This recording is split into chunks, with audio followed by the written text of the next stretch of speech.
அனைவருக்கும் வணக்கம். 10ஆம் வகுப்பு புதிய தமிழ் புத்தகத்தில் இயல் 1ல் இருக்கக்கூடிய செய்யுள் பகுதியை விரிவாக இந்த காணொளியில் பார்க்கலாம். செய்யுள் பகுதியோட தலைப்பு அன்னை மொழியே. இதனுடைய ஆசிரியர் யார் அப்படின்னா பாவலரேறு பெருஞ்சித்திரனார். இந்த அன்னை மொழியே அப்படின்ற தலைப்பில் உள்ள கவிதைகள் 2 நம்மளோட 10ஆம் வகுப்பு தமிழ் புத்தகத்தில் கொடுத்துருக்குறாங்க. அதை நம்ம விரிவாக பார்க்கலாம். இப்போ பாவலரேறு பெருஞ்சித்திரனார் அதாவது ஆசிரியர், இந்த கவிதை தொகுப்போட ஆசிரியர் பற்றியான ஆசிரியர் குறிப்புகள் சிலதை நம்ம முன்னாடி தெரிஞ்சுக்கிட்டு அதன் பின்னர் இந்த பாடலை நம்ம பார்க்கலாம்.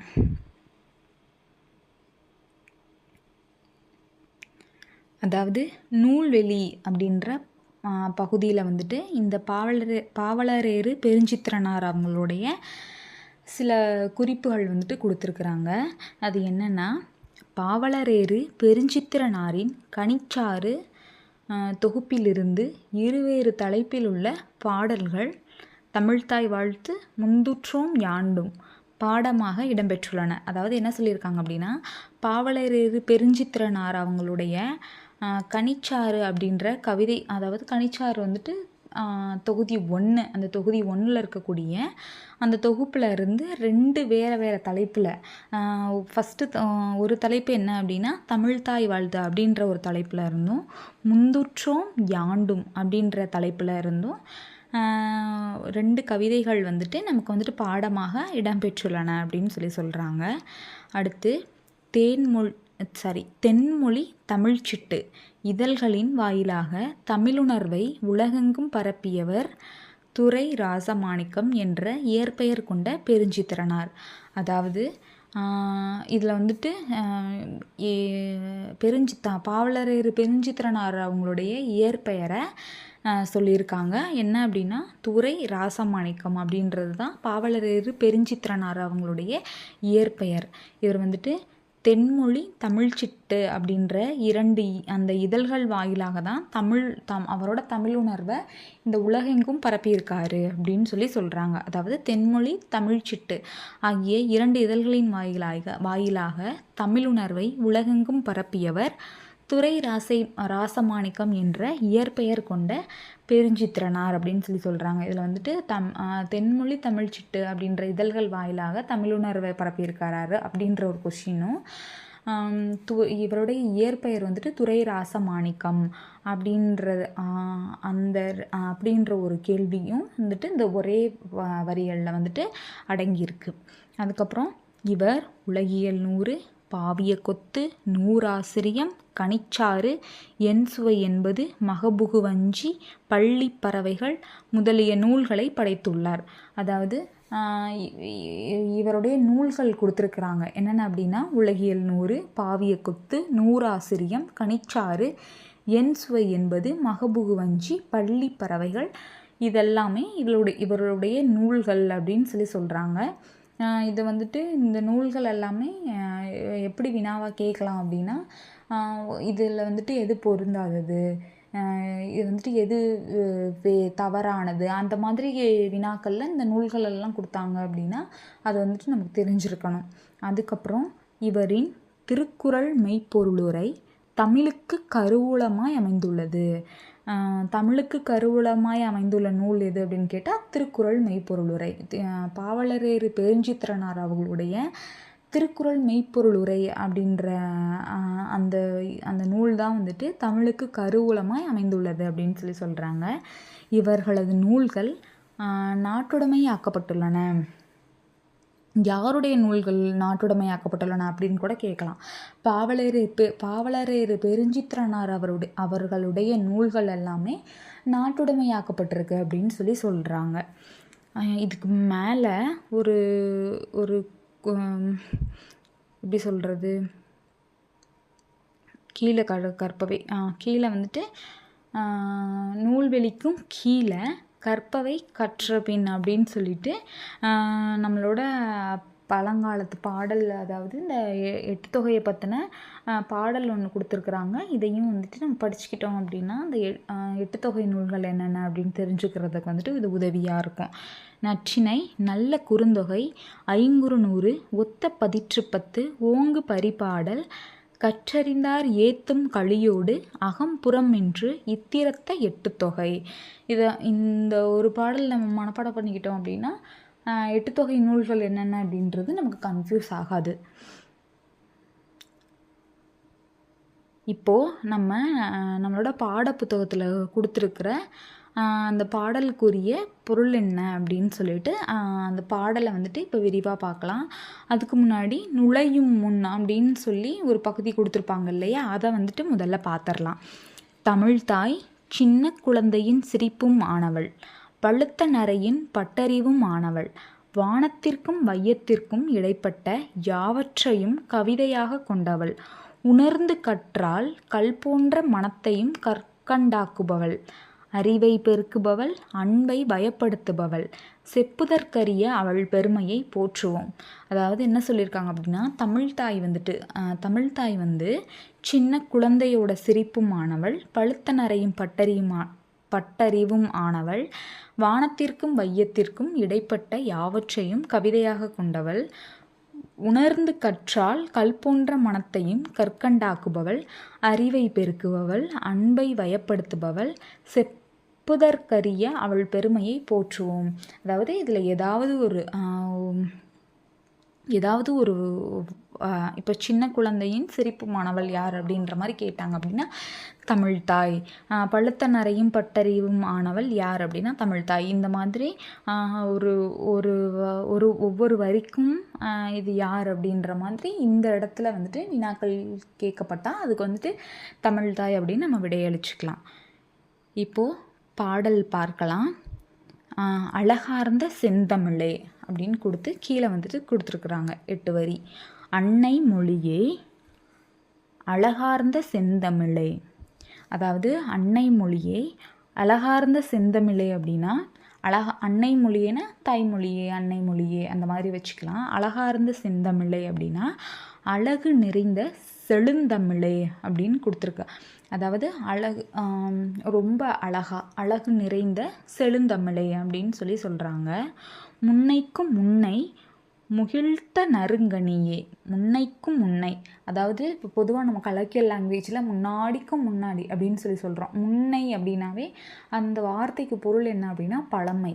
அப்போ முன்னைக்கும் முன்னை அப்படின்னா பழமைக்கும் பழமை அப்படின்னா ரொம்ப முன்னாடிக்கும் முன்னாடி, அதாவது பழமைக்கும் பழமையாய் தோன்றிய, முகிழ்த்த அப்படின்னா தோன்றிய, முகிழ்தல்னாவே தோன்றிய இல்லையா. இப்போ முன்னைக்கும் முன்னைனா பழமைக்கும் பழமையாக தோன்றிய நறுங்கனியே அப்படின்னு சொல்லியிருக்காங்க.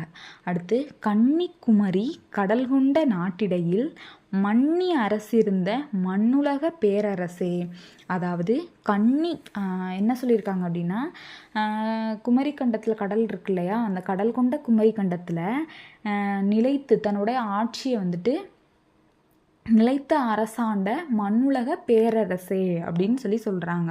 அதாவது கடல் கொண்ட அந்த குமரி கண்டத்தில் வந்துட்டு உன்னுடைய ஆட்சியை வந்துட்டு நிலைத்து நீ வந்துட்டு அரசாண்டிருக்கக்கூடிய பேரரசே, மண்ணுலகத்துக்கே பேரரசே அப்படின்னு சொல்கிறாங்க. என்ன சொல்கிறாங்க அப்படின்னா, அன்னை மொழியே அழகு நிறைந்த செழுந்தமிழே, பழமைக்கும் பழமையாக தோன்றிய நறுங்கனியே, கடல் கொண்ட அந்த குமரிக்கண்டத்தில் வந்துட்டு நிலைத்து அரசாண்ட மண்ணுலக பேரரசே அப்படின்னு சொல்லியிருக்காங்க.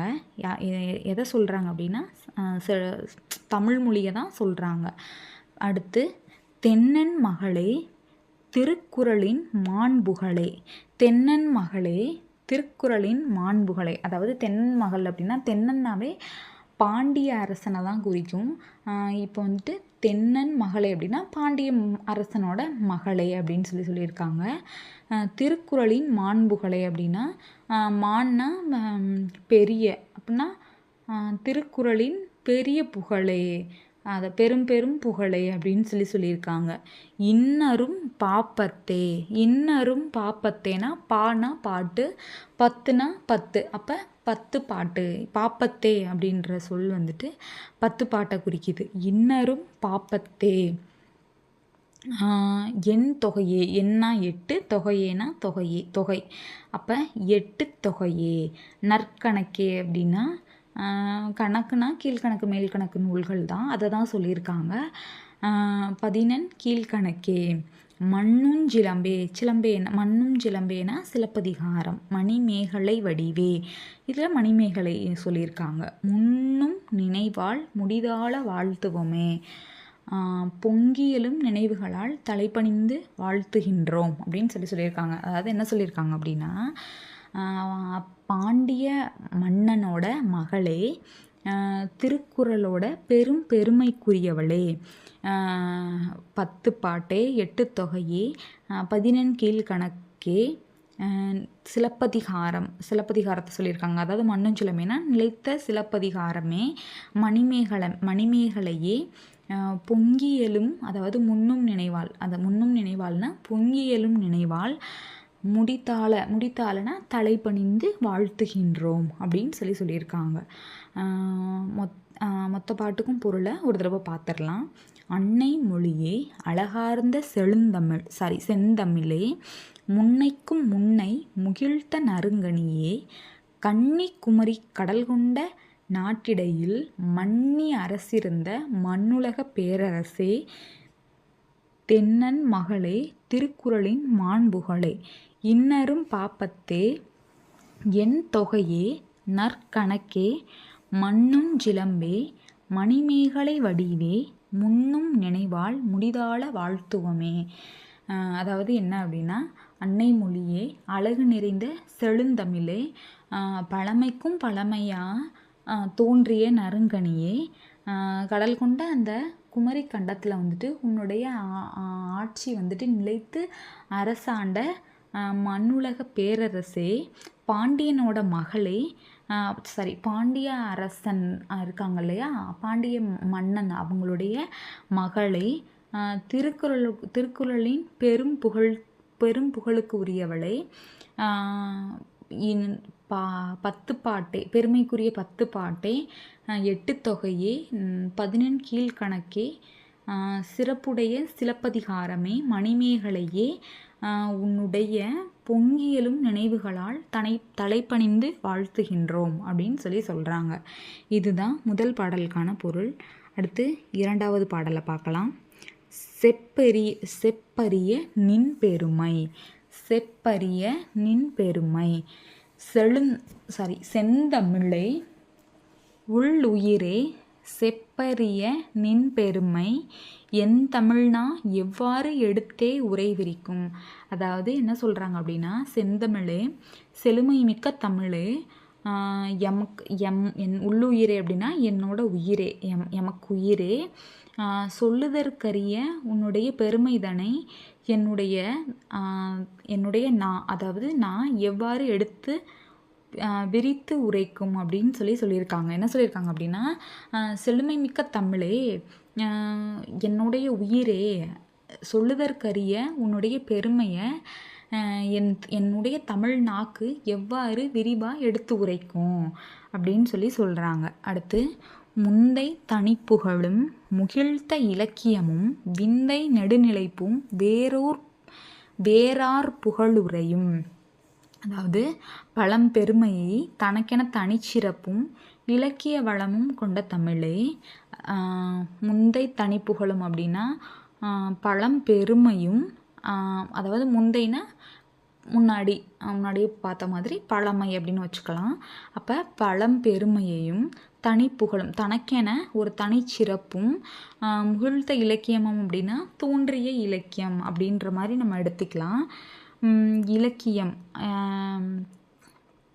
முகிழ்த்த இலக்கியமும் விந்தை நெடுநிலைப்பும் வேறார் புகழுரையும்.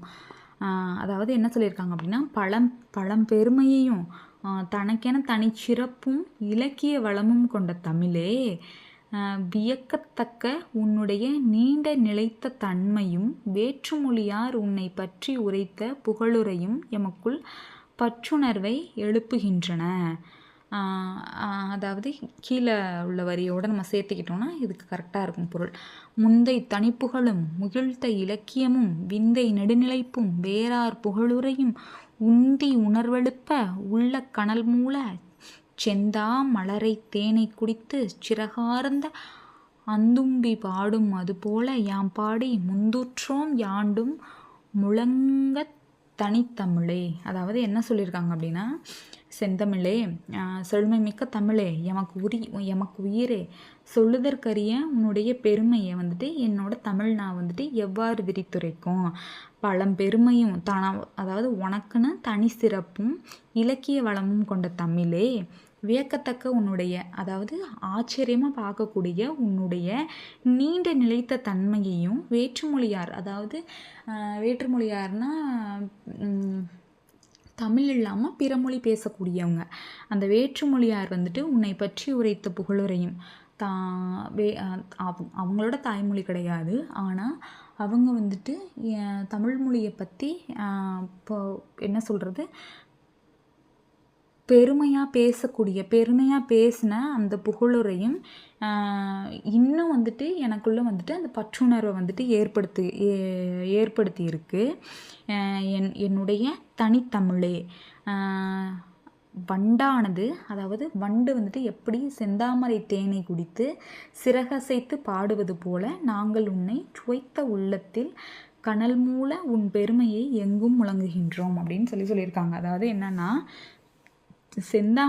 செந்தாமரையில் உள்ள தேனை எப்படி வண்டு குடித்து சத்தம் போட்டு பாடுதோ அதே மாதிரி நாங்களும் உன்னோட இந்த அழகான சொற்களை வந்துட்டு சுவைத்து உள்ளத்தில் கனல் மூல என்றைக்குமே உன்னுடைய பெருமையை எங்கும் முழங்குற மாதிரி பாடுறோம் அப்படின்னு சொல்லியிருக்காங்க. அதாவது என்னென்னா, செந்தமிழே, செழுமையான தமிழே, உள்ளுயிரே, எனக்கு உயிரானவளே, உன்னுடைய இந்த பெருமையை என்னுடைய தமிழ் நான் வந்துட்டு எவ்வாறு விரிவாக எடுத்து விவரிக்கும் அப்படின்னு ஒரு கேள்வியை எழுப்பி பழம்பெருமையும் தனக்கென தனிச்சிறப்பையும் இலக்கிய வளமும் கொண்டிருக்கக்கூடிய தமிழே, அதாவது பழம்பெருமை அப்படின்னா பழங்காலம் தொட்டே தமிழ் வந்துட்டு ஒரு சிறப்பு வாய்ந்த மொழி, அதை தான் சொல்லியிருக்காங்க. பழம்பெருமையும் உனக்குன்னு நீ ஒரு தனிச்சிறப்பையும் இலக்கிய வளமும் கொண்ட தமிழே, வியக்கத்தக்க உன்னுடைய இந்த நீண்ட நிலத்தை தன்மையை பார்த்து வந்துட்டு இந்த தன்மையை பார்த்தோம். வேற்றுமொழியார் வந்துட்டு உன்னை வந்துட்டு கூறக்கூடிய புகழுரைனாலும் உன் மேலே இருக்கிற பற்று இன்னும் எனக்கு வந்துட்டு ரொம்ப அதிகமாகவே ஆகிருக்கு என்னுடைய தனித்தமிழே அப்படின்னு சொல்லிட்டு, வண்டானது எப்படி வந்துட்டு செந்தாமரையில் உள்ள தேனை எடுத்து அதோட அந்த இறகுகளை இசைச்சு சந்தோஷமாக பாடுமோ அதே மாதிரி நாங்களும் உன்னை வந்துட்டு சுவைத்து உள்ளத்தில் கனல் மூல உன்னை வந்துட்டு உன்னையும் உன்னோட பெருமையும் எப்போவுமே வந்துட்டு நாங்கள் வந்துட்டு முழங்கிக்கிட்டே இருப்போம் அப்படின்னு சொல்லி முடிக்கிறாங்க. இதுதான் இரண்டாவது பாட்டு, செப்பரிய நின் பெருமை. அதாவது இந்த பாடலை வந்துட்டு தமிழோட பெருமையை தான் சொல்லியிருக்காங்க. இந்த பாடல் முன்னாடியே பார்த்த மாதிரி இந்த 2 பாடல்களுடைய ஆசிரியர் யார் அப்படின்னா பாவலரேறு பெருஞ்சித்திரனார் அவங்க தான்.